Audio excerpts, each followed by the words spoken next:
안녕하십니까. 조선일보 경제부의 박사 기자 방현철입니다. 이 시간은 받으면 많이 버는 방현철 박사의 머니머니입니다. 투자 전략 전문가, 자산운용 전문가, 그리고 증권가의 고수들을 모시는 시간입니다. 오늘은 한 번 더 이베스트 투자증권의 윤지호 리서치 센터장 모시고 함께 이야기를 나눠보도록 하겠습니다. 안녕하세요. 네, 안녕하십니까. 지난 시간에도 소개를 짧게 드렸지만 오늘도 그래도 처음 보시는 분도 있을 테니까 짧게 네. 소개드리면 윤지호 리서치 센터장은 증권업계 경력이 한 27년 정도 되시고요. 2012년부터 이베스트 증권에서 리서치 센터장을 맡고 계십니다. 지난 시간에 우리는 이제 시장 전망과 투자 전략 얘기를 해봤는데 이번 시간에는 조금 깊은 얘기를 하나 해보려고 그래요. 이 테크 버블 붕괴냐 아니냐, 이 얘기를 해보려고 합니다. 지금 미국 나스닥이 지금 거의 30% 가까이 떨어져가지고 이미 베어마켓 약세장에 들어갔지요. 이걸 버블 붕괴로 봐야 될까요? 아니면 그냥 있을 수 있는 정도의 주가 출렁임의 한 국면으로 봐야 될까요? 이 질문부터 먼저 드려보겠습니다. 그럼 굉장히 우리가 드러난 현실부터 보죠. 네. 요즘 보면 여러 소위 유니콘 기업이나 비상장 기업들이 돈 조달이 쉽지 않다고 하더라고요. 그러니까 뭐냐면 비용을 줄이는 신호가 곳곳에 나옵니다. 그러니까 인건비도 많이 썼었잖아요. 거기서 마케팅비도 많이 쓰고. 그러니까 굉장히 현금 흐름이 중시되는 상황으로 가고 있습니다. 지금. 그러니까 보통 제가 아까 경력을 말씀하셨는데 그동안 배운 거 하나가 있다면 보통 이런 혁신 기업이나 성장 기업들이 인원을 줄이고 뭔가 이럴 때 되면 그게 버블이 꺼지는 증거 중에 하나입니다. 그러니까 버블이 꺼지고 있다 결국 여러 증거들을 보면. 근데 중요한 게 그때 새로운 기회가 창출되더라고요. 구글 이런 것 우리나라에도 혁신 기업들도 굉장히 위기의 순간에서 그걸 거치고 난 뒤에 되기 때문에 장기적으로 이제 그러한 소위 혁신 기업들을 싸게 우리가 투자할 수 있는 기회는 오고 있지만 저에게 앞으로 6개월, 1년을 놓고 물어본다면 아마 이런 느낌을 받으실 거예요. 종합주가지수나 우리나라의 소위 대표 기업들, 좀 올드한 회사들은 그래도 잘 버텨주는데 미국의 나스닥은 왜 이렇게 많이 흔들리지? 그리고 우리나라의 소위 그런 플랫폼 기업이나 소위 미래가 그쪽인 것 같은데 왜 주가는 저럴까? 이런 고민들이 많이 되실 것 같아요. 그래서 이게 제가 문퉁그레 말씀드렸지만 왜 그런 현상이 나오냐면 주가는 결국은 펀드멘탈과 유동성의 두 가지 변수로 이루어지거든요. 그래서 우리가 펀드멘탈은 EPS, 유동성이라는 거는 결국 PER로 하는데 일단 유동성이 빠지면 버핏이 물이 빠지면 들어간다고 지금 했지만 긴축 정책을 막 피니까 유동성이 빠지고 있죠. 그럼 고밸류식은 무너졌습니다. 이거는 변함없는 진리입니다. 그러면 지금 유동성이 그러면 빠지고 있기 때문에 결국은 우리가 PR이 비싸거나 고밸류 주식에 대해서는 아무리 좋은 기업이어도 상당히 고민스러운 거죠. 아니 제가 요즘 깜짝 놀라는 기업 중에 하나가 전 누구보다 전 넷플릭스를 많이 보는 사람이고 국내에서도 많이 봐요. 그렇죠. 줌도 많이 쓰고 다 우리가 주변에서 미래의 혁신 기업인 것 같은데 심지어 테슬라가 천슬라 얘기하다가 지금 거의 반토막이 났습니다. 지금. 그러니까 그럼 테슬라가 미래에도 과연 없어질 거냐? 그렇진 않을 것 같은데요. 않다는 거죠. 근데 이제 이 고민이 이거죠. 보통 우리가 이제 버블이라는 거는 버블을 키우고 많은 사람들이 뛰어들 때의 특징은 뭐냐면 신조어가 나오고 그에 대한 해설이 나오고 대중들이 마치 그때 그것을 모르면 안 되고 그때 못 사면 큰일 날 것 같은 심리. 최근에 많이 말했던 포모라는 심리죠. 그 공포. 그게 지나고 나서 보통 버블이 터지는데 터졌다기보다 버블이 한번 흔들린 것 같고 버블이 터진 곳도 있습니다. 가상 자산이죠. 코인 쪽은 그렇죠. 그쪽이 그렇게 되면 상당히 문제가 생겼어요. 그쪽이 생기니까 그에 관련된 여러 기업들도 상당히 영향을 받죠. 그래서 제가 이제 박사님 처음 질문하신 거에 말씀을 드리면 이러한 소위 인터넷 붐이 2001년에 꺼지고서 굉장히 암울했었어요. 그 당시 테헤란 노란 거기 갔던 친구들 고민했지만 사실 2004년에 상장했었던 애가 구글이고요. 그때부터 전 세계 시총을 다 잡아먹었던 게 아마존입니다. 그 2, 3년 동안 새로운 유니콘 혁신 기업이 탄생하는 기회이기도 하니까 당장은 힘들겠지만 또 마냥 기다리시라는 게 아니라 당관 투자는 조심하시되 또 새로운 혁신 기업들의 탄생을 또 우리가 잉태하는 시기가 아닐까 이렇게 보고 있습니다. 그 방금 줌 얘기도 하셨는데 이게 코로나 직후에 투자 지형의 변화가 있을 거다. 이 언택트 테마가 맞습니다. 올 것이다. 이렇게 좀 얘기가 나오면서 줌 같은 기업들이 그렇죠. 각광을 받았는데요. 그럼 이 줌 같은 이런 언택트 테마는 신기루였나요? 어떻게 봐야 되죠, 이건? 그러니까 이거를 정말 궁금해들 하세요. 네, 그러면 네. 제가 항상 드리는 말씀이 음, 첫 번째 음, 우리는 그냥 코로나 이전처럼 그런 여행을 갈 수 있냐도 아니거든요. 음, 그냥 여행지가 다 바뀌었어요. 네, 뭐 유럽도 우리가 많이 가던 여행지의 어떤 그 활성화된 음, 그 라인도 다 네트워크도 깨졌고, 그러니까 음, 코로나 이전으로 돌아가기도 힘들기 때문에 리오프닝 이슈들도 회복의 한계가 있는 거고요. 음, 또 코로나가 계속 지속되지 않기 때문에 음, 그때 변화가 추세로 구조적으로 잡힌 것 같지는 않아요. 음, 줌 같은 게 해당되겠죠. 음, 그렇지 않고는 저 정도로 실적이 깨질 수는 없거든요. 음, 그럼 여기서 생각할 수 있는 거는 좋은 기업인 건 맞는데 그게 숫자로 확인되는 기업만이 음. 당분간 주가를 버틸 음. 수가 있는 상황입니다. 지금. 실적이 나온다. 그쵸. 이런 기업들.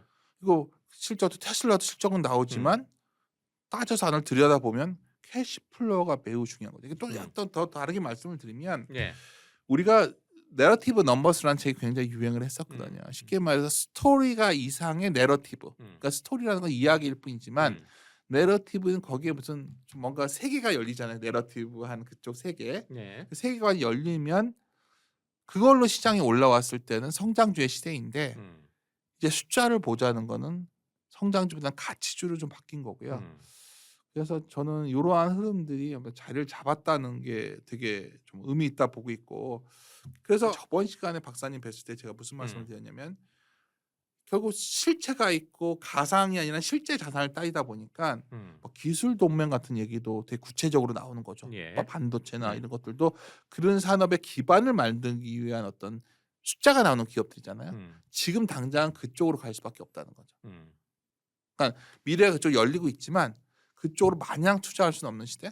대표적인 게 최근에 반도체 주가가 많이 흔들렸던 이유는 네. 소위 서버 디램 수요가 줄어든다는 거였어요. 서버 디램이 뭐냐면 결국 그런 소위 저장할 수 있는 뭐 넷플릭스나 이런 회사들이 투자를 줄인다는 얘기예요. 그 알리바바나 이런 게 당연히 줄이겠죠. 자기들이 힘들어지니까. 근데 이게 이제 지나고 나서 보면 아주 긴 흐름으로 본다면 그게 완전히 줄 수는 없잖아요. 그쪽이 좀 매력적인 주가가 언젠지 모르겠지만 와준다면 그때도 괜찮겠지만 당장 6개월 내에 놓고서 그 성장률을 본다면 고통스러운 시간이 더 연결되지 않을까. 시장이 돌아서도 좀 힘을 못 받는 저는 그런 시기를 보고 있습니다. 그렇다면 이제 현재 테크주 하락의 끝은 오기는 할까요? 한 6개월은 계속 힘들다 이렇게 좀 말씀하셨는데. 그 순간을 못 잊어요, 박사님. 그러니까 IT 버블 끝나고 나서 네. 그때 IT 버블이 그쪽은 정말 붕괴가 됐었는데요.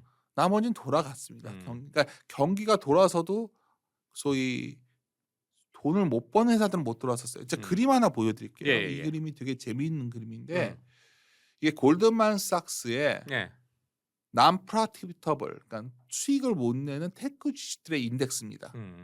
근데 이게 테크 인덱스 요거 파란색 짙은 선이에요. 네. 이렇게 내려왔지 않습니까? 이게 나스닥 많이 빠진 것 같아요. 요거밖에 안 내려온 것 같아요. 업데이트 안 해서 그런데 이거 두 개를 나눠준 상대값은 거의 코로나 이전까지 왔어요. 그러니까 쉽게 말해서 테크 기업 내에서도 돈을 못 버는 기업은 거의 80%씩 빠진 겁니다. 예. 그러니까 이 기업 중에서 살아남는 거는 분명히 살아남는 기업들의 잔치가 벌어질 건데 우리가 미래를 알 수 없지 않습니까? 그러니까 지금은 조심하는 게 낫다는 말씀을 드린 거고, 박사님이 말씀하신 질문하신 것 중에 다시 이게 살아나겠습니까? 재편되고 나서 살아나는 축제가 벌어지겠죠. 근데 참 그걸 알 수가 없어요 우리가. 그게 고통스러울 뿐이라고 생각합니다. 예. 그럼 이 유명한 캐티 우드 혁신지 맞습니다. 투자의 대표적인 분이죠. 이분이 혁신주 네. 장기적으로 봐야 된다. 이렇게 얘기하잖아. 그러니까 뭐 짧게 이렇게 보지 말고 이건 어떻게 봐야 될까요? 지나고 나서 네. 가장 후회되는 장르 행동 중에 하나가 사크 인덱스를 샀어야 사크. 되는데 그러니까 아크에 반대였죠. 캐시우드 아크에 반대로 투자하는. 요게 보면 이게 아크의 펀드 플로우거든요. 예. 펀드 플로우가 이렇게 빠졌었단 말입니다. 아크 이노베이션. 그러니까 쉽게 말해서 막 굉장히 이제 어쩌면 이분도 억울하실 거예요. 왜냐면 표적이 됐으니까. 사크 같은 게 나올 정도 반대로 포지션을. 네. 그래서 이 방향이 틀린 것 같지는 않은데 만약 캐시우드 그 대표께서 이후에 이 시기를 다 견딜 정도로 돈이 안 빠져나가면 승자가 될 수 있겠지만 전 제가 보기엔 네. 돈이 빠져나가면 장사는 없어요. 근데 재밌는 건 아까 갖고 있는 여러 펀드 중에서 얼마 전에 테슬라를 약간 줄이고 네. GM을 사기도 하더라고요. 이분도 쫄리는 것 같아요, 제 생각에는. 그러니까 이 상황, 이 시기가 어느 정도인지 모르겠지만 성장주가 이 밸류가 어느 정도가 적절한 건지 사실 이 부분에 대해서는 아무도 알 수 없고 그런 때는 일단은 조심하고 보는 게 낫지 않나 아직은 이렇게 판단하고. 이분은 근데 장기를 계속 얘기를 하시더라고요. 그렇죠. 네. 근데 뭐 근데 언젠가는 사실 혁신주가 그쵸. 뭔가 하나 터지는 게 그게 혁신주잖아요, 사실은. 네. 그럼요. 제가 네. 보기에는 이 미래는 맞아요. 지금 인간이 제가 이제 가끔 드리는 말씀인데 이제는 다음에 새로운 질서가 뭔가 했을 때 가장 핵심이 되는 건 이거 같아요. 그러니까 그 인구가 중국이 과거에는 중국이나 소련의 어떤 젊은 인구들이 막 들어오니까 생산 가능 인구가 늘어나 가지고 노동 생산성이 좋았던 거죠. 노동력이 많으니까 생산 함수에. 근데 이제 중국도 생산 가능 인구가 줄어들고 있더라고요. 거기다가 인류가 치매 환자가 많이 늘어나는데 제가 어떤 책에서 봤는데 네. 치매라는 병은 병에 걸려도 사람이 줄지 않는 병이 되는 거예요. 근데 그렇죠. 문제는 네. 치매 환자 한 명이 늘 때마다 간병인이 한 명 든다고 생각을 해본다면 인류의 노동력이 투입할 수 있는 여론은 계속 줄고 있거든요. 그러니까 제가 혁신주의 미래가 있냐 물어본다면 저는 네. 우리가 대안이 없어요. 제가 얼마 전에 요 명동 가서 명동 칼국수를 갔었습니다. 깜짝 놀라서 박사님 가보시면 로봇 서비스 로봇이 다 있다고. 아, 최근 명동에도 서비스 로봇이 들어왔어요. 왜 명동 네. 칼국수 유명한데 그러니까 인건비 될 수가 없는 거죠. 그러니까 결국 이거 외에도 모든 기업들이 결국 자동화라던가 인간의 생산성 올리는 정책을 가면 미국에 진출해서 공장 라인 이렇게 만들지 않을까요? 우리나라도. 그러면 그에 관련된 유관 산업 중에 분명히 혁신 기업들이 있을 거고 아까 말씀드렸지만 우리나라의 대표 기업들도 결국 자동차 회사에서 로봇 회사로 진화를 꿈꿀 것이고 현대차도 반도체도 지금까지의 반도체 체계에서 설계 쪽을 해가지고 파운드리 쪽 갈 수밖에 없는 거고 배터리도 성능이 늘려야지만 이게 돌아갈 수 있으니까 결국 이런 지금은 그 인프라를 만든 시기에 기업들이 좋다면 캐시드가 말한 장기에는 그런 세계가 이제 열리면 그쪽이 상당히 좋아지겠지만 모든 기업들이 다 하고 싶은데 어느 기업이 선별될지 잘 모르겠어서 저는 조심스러웠던 말씀을 드리는 겁니다. 일단 테크주가 이제 당분간 어려울 것 같다 네. 이렇게 말씀하셨는데 이 테크주의 또 한 자락을 보면 이제 국내 반도체들도 이제 네. 걸려 있잖아요. 네. 아까도 살짝 뭐 네. 반도체 얘기가 나오긴 했는데 국내 또 개미 투자자들이 가장 관심이 많은 게 삼성전자의 네. 미래는 어떻게 될 거냐.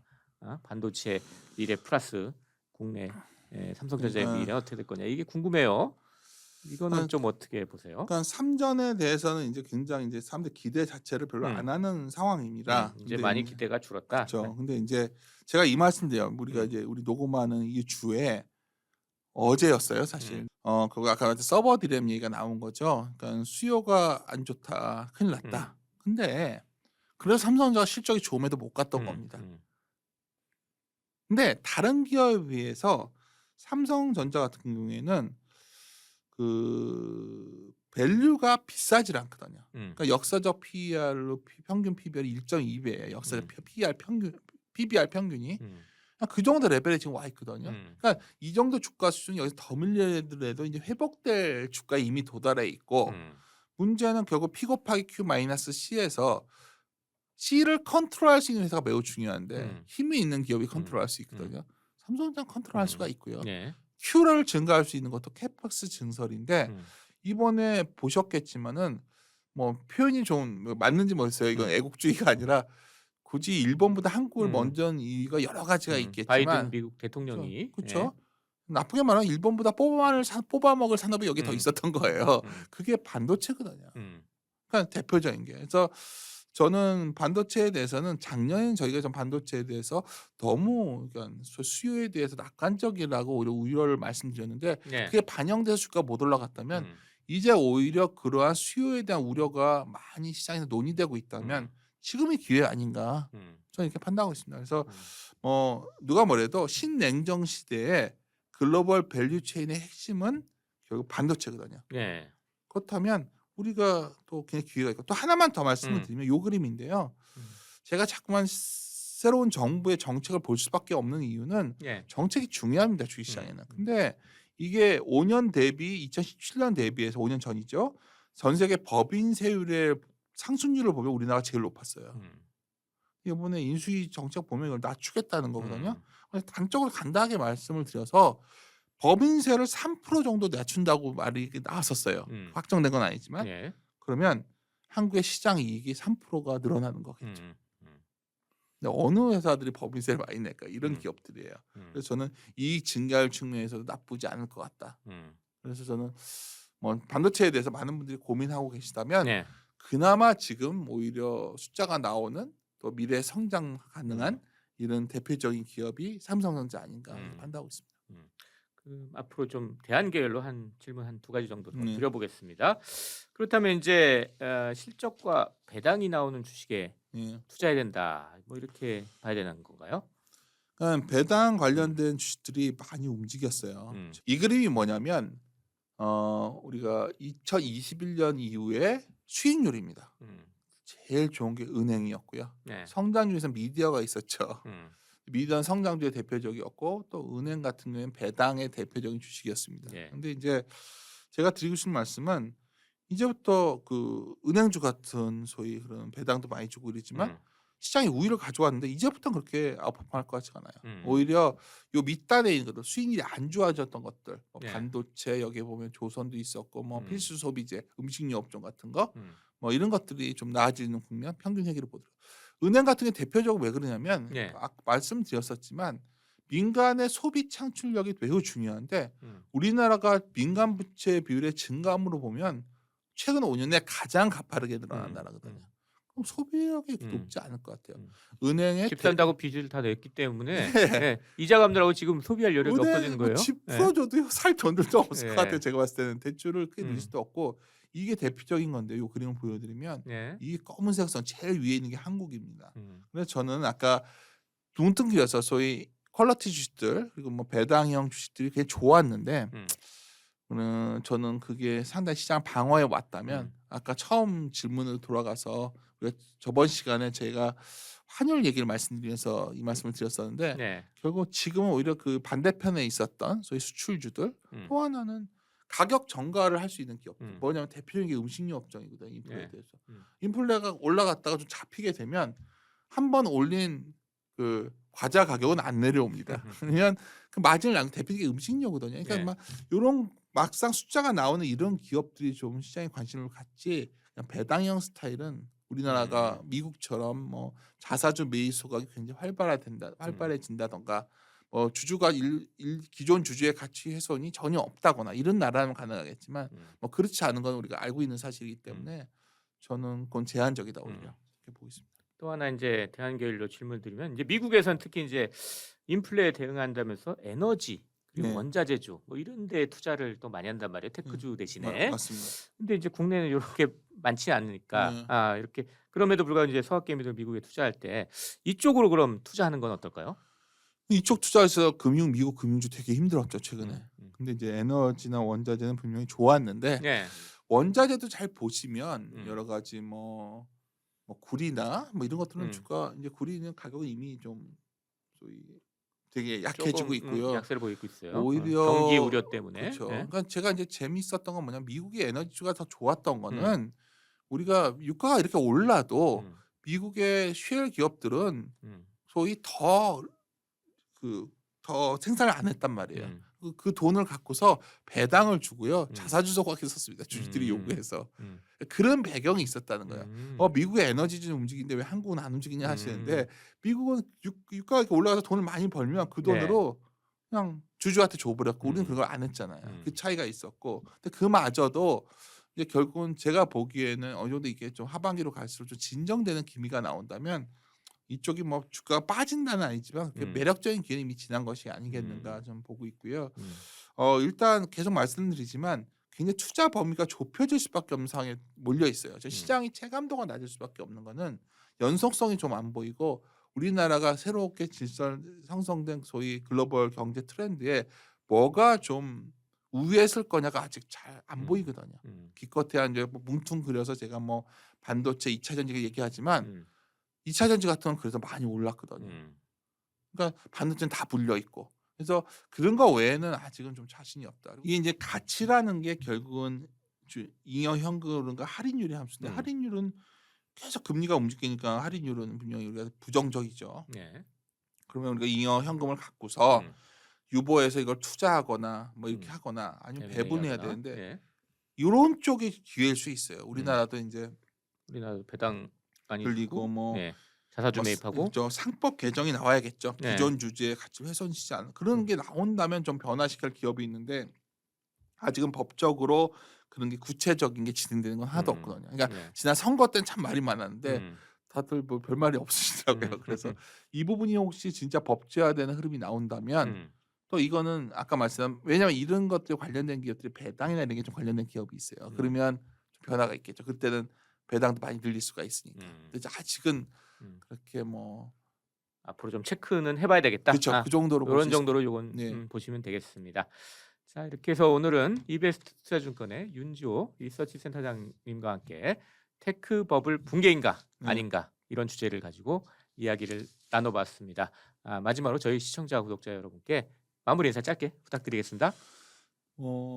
굉장히 그 어렵게 보이고 힘들 때가 보통 주가는 지나고 나서 보면 의미 있는 어떤 투자의 시기였습니다. 뭐 주식회사, 증권회사 종사자분들 와서 맨날 똑같은 얘기한다 하실지 모르겠지만 분명히 말씀드릴 수 있는 것은 최근 분위기는 내년에 경기 침체에 대한 얘기는 많은데요. 그거보다 좀 반대, 컨센서스의 반대의 가능성을 좀 고민하시는 그런 계기가 되는 오늘 시간이 되었으면 좋겠다는 생각을 했습니다.